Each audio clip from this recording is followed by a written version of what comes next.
Oh, listen, I want to say this, and I'm glad that Elder Akeem is standing beside me.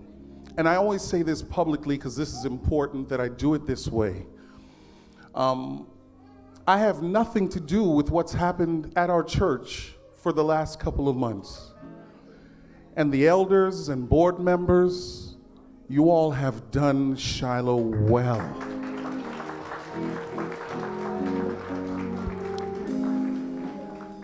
Thank you. And I remember years ago when I used to get to sit where you are, Pastor Sherry. You guys are some tremendous kids. Sorry, young people. And if there's one thing that I desire from your generation, I just need to say it out loud, and no, this is not a secondary sermon. Let your music lead people to Jesus.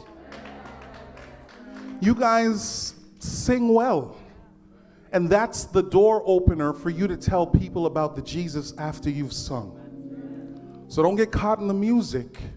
Use this as an avenue, because your generation, because of Instagram and TikTok, they need you all. So beyond the uniform and beyond the Sabbath morning, and thank you parents for bringing them, because if not, they wouldn't be here. We appreciate it all. But let your ministry be a tool to lead people to Christ. What a message. What a message. I mean, you said a lot of things, but because you're funny, I gotta say this, Pastor Daniels. I will never see a Walmart bag the same way ever again. And because of you, they've moved from the plastic bag to that cloth bag. So that's a little bit of a, no, it's still the same thing. So here's what I want to say to you all, Shiloh. We have enjoyed Sabbath morning, but the test to whether or not what the preacher has said through the Holy Spirit happens as soon as the benediction is finished. There's an entire world who is struggling with whether or not to serve the enemy or serve God.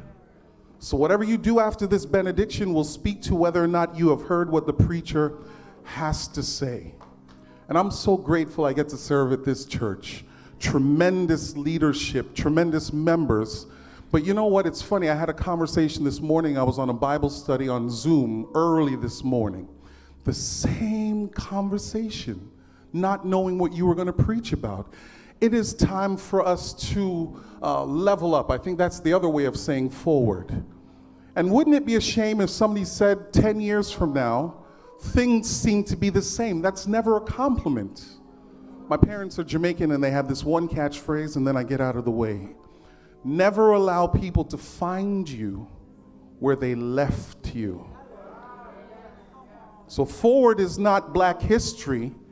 It's the way that we hope to operate through all of these messages from Pastor Sherry, from Pastor Daniels, from, I'm sure I'm going to miss it. You'll catch it. But if next year this time for Black History Celebration, we're still talking about the same thing, then that means God is not moving in our lives.